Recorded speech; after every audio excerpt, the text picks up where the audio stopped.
Hi guys, and welcome back to Time with me, Medisi Mekhole. If you're a return subscriber, welcome back. If you're new to my channel, welcome to YouTube. While we're here, don't forget to click on the subscribe button and the notification bell so you can get a notification every single time I post a video, and follow my socials, let's be friends on social media. So as you guys can see by the title of today's video, this video is like long overdue. I was meant to film this video months back, but anyway, that doesn't matter. I am here, I'm filming it. But anyway, as you guys can see by the title of today's video, I'm going to be speaking about my cultural shocks in America as a South African, and there's just so many, and I just thought to share them with you. Most probably there's some people that have also been through the same things, but if there are more that I have not spoken about, please just comment it down below and let's hear what other people have to say about their cultural shocks and experiences living in America as a South African. So the very first one I'm going to be talking about is obviously like the biggest, the main one everybody around the world knows as a South African, is driving on the other side of the road. Is she driving on the left hand side of the road? Do we drive on the left of here? You sit on the left, but you drive on the right. And at home, you sit on the right and you drive on the left. I'm so confused. And that you're allowed to turn when the robot in front of you is red. So if you're turning and the robot is red, you're allowed to turn. But back at home, you're not allowed to turn. For me, it did take quite a lot of adjusting to do, because I remember there was a time when I was driving and there weren't any incoming cars or cars that were outgoing, and I was literally the only person on the road, and I literally turned into the wrong lane where the incoming cars were coming, and I didn't know. But then far ahead, I saw an incoming car coming, and luckily I had to turn at that time, and I quickly turned. And a few months ago, I would still get anxious if there weren't any incoming cars coming and I'm the only person on the road, and I'd make a wrong turn. But now I'm good, I'm great. People not speaking vernac, I know this one might sound like a bit crazy, but guys, and I know that we are in America and I've been here so many times, but then it confused me. I was like, wow, people actually don't speak vernacular, because I feel like it also hit me to the point where I knew that I'm not going to be here for like a short period of time, that I'm going to be staying here for a year. And when I landed in Chicago, none of them were speaking Zulu, all of them were speaking English, and I was like, wow,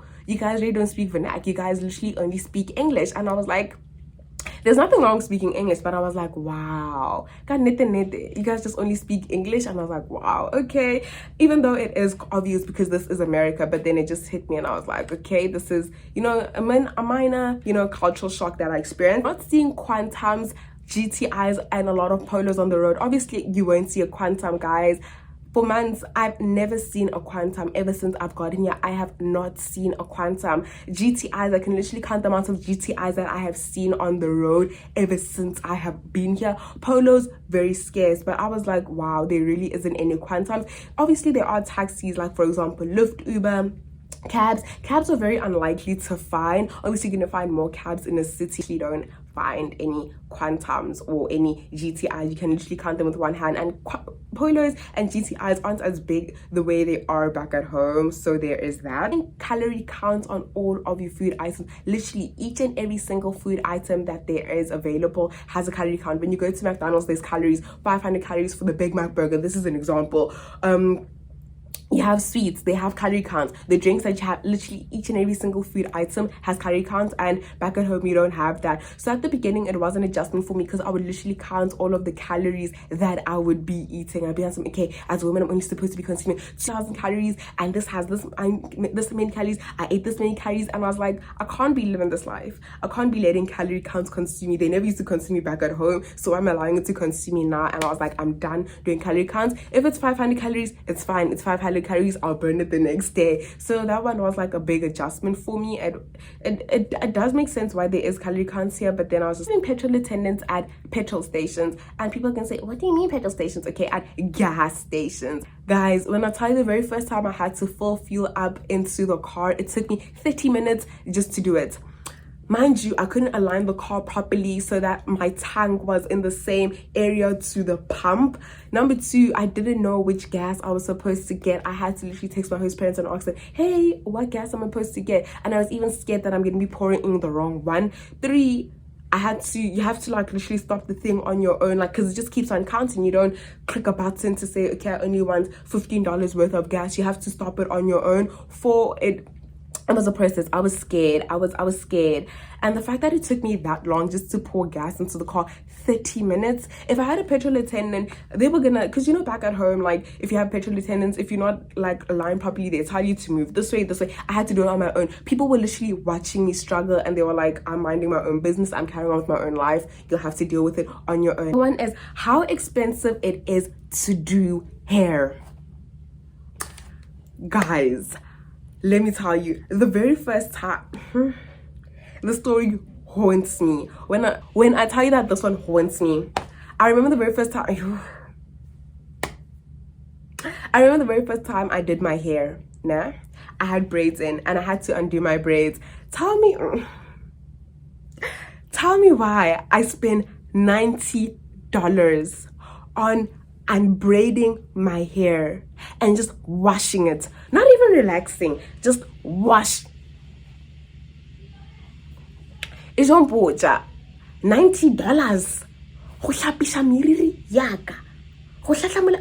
and I was like, yeah, no more. Do the math in rands. You guys were able to do the math on your own. I was literally distraught for a good 2 weeks, and I kept on telling her, I'm like, I regret doing my hair. I could have done it on my own. That lady, like, she said it's so nonchalant. She was like, no, it's gonna only cost, like, it's not gonna be expensive, don't worry. Because the story, braids are like expensive. That's why I only did braids on my birthday, because I'm like, I'm gonna spoil myself and splurge for my birthday because it's my 21st birthday. That is what I'm gonna do. Relaxing. The funny thing is that here, many people don't relax their hair. Many people here do natural, and when it comes to relaxing, it's very difficult to find somebody that relax. I remember there was a time I found somebody that relaxed hair, and they're like, they're gonna charge me $100 if I come with my own relaxer, and I was like, I'm not too sure about that.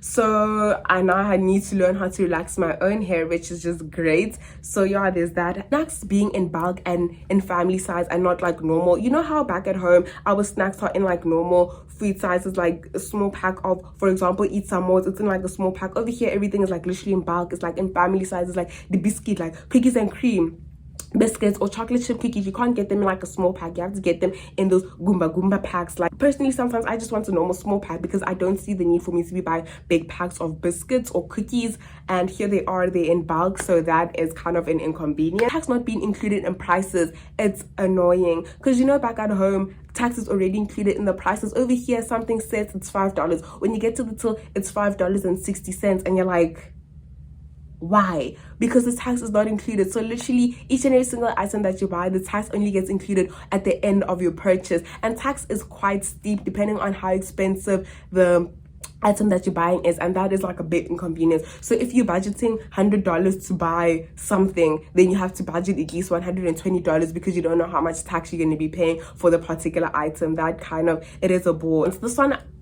baffled me. This one literally baffled me. Working in the hospitality industry, this one I was like, okay, when you go to restaurants and it's time for you to pay, they don't bring you an ATM speed point. No, they don't bring you a speed point machine. They take your card and they go to the back and they process the payment. They bring back the paper and then you write down the tip that you're going to be putting in, and then they take that and they're going to withdraw that money. And I'm like, because back at home, if you to do that, because I remember when I worked in the hospitality industry, if I were to take a customer's card and go to the wait station, I would be in a lot of trouble. I always had to bring the ATM speed point machine to the customer and they be able to fill out their own details. It's the point where you don't even have to fill out your password. They just take your card, they process the payment, and they bring it back to you. Because the very first time they're like, can I have your card? And I'm like, wait, where are you going with my card? And they're just like, oh, you have to pay. And I'm like, can I please have an ATM speed point? And she's like, we don't have that here, but I can ask my manager what we can do, but I'm still gonna take your card. And I was like, yeah, guys, what's going on? So that was like quite baffling, especially when you go to restaurants. They do that a lot. Metric system here, not having Celsius and it's Fahrenheit, not having kilometers and it's miles. Like, why don't we have the same metric system? We literally live in the same world. I understand that we live in like different areas of the world, but like, why do we have different metric system? It did take like a lot of adjusting. I still use Celsius and kilometers to this day, and people are just like, what do you mean? I have to go on Google and say, this is what I mean, and then they're able to understand me. Many people here, you know, the distance, I live in Centurion back at home, I stay in Centurion, and going from, for example, Centurion to Joburg is like a good 30+ minute drive, and it's far for us. Or when you have to go to Pretoria, it's like a 25 to 30 minute drive, and it's far. We just complain that it's far. Over here, 30 minutes is nothing.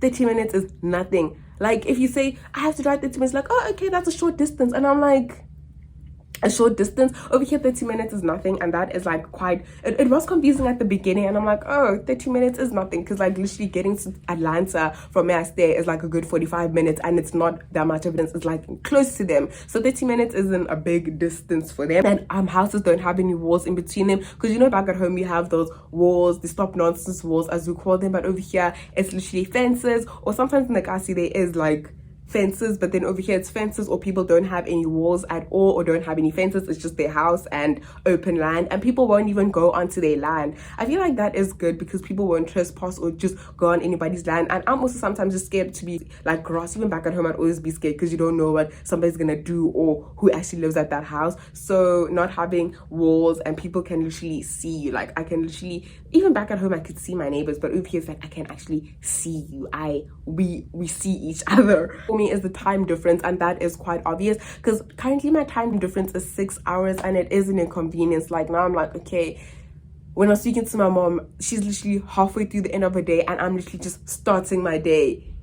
When I speak to her again, she's literally going to bed and I have just started my work day. So the time difference, it is annoying, but you do get used to it over time. Like guys, it took a lot of, like, for example, it took a lot of adjusting for my host kids to understand the way in which I pronounce my words. For example, when I say dustbin, they're like, what's a dustbin? And I'd say, oh, the trash. When I say petrol station, they'd ask, what's the petrol station? I'd say, oh, gas station.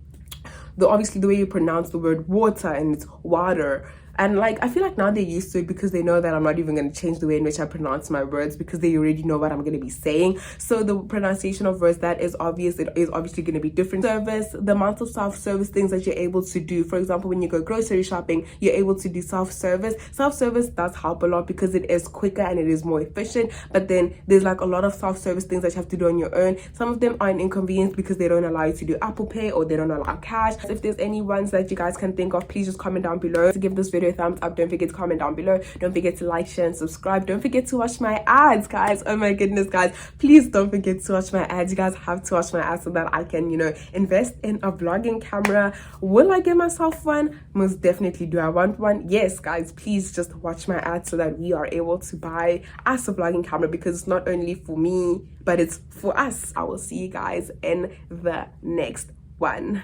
Bye.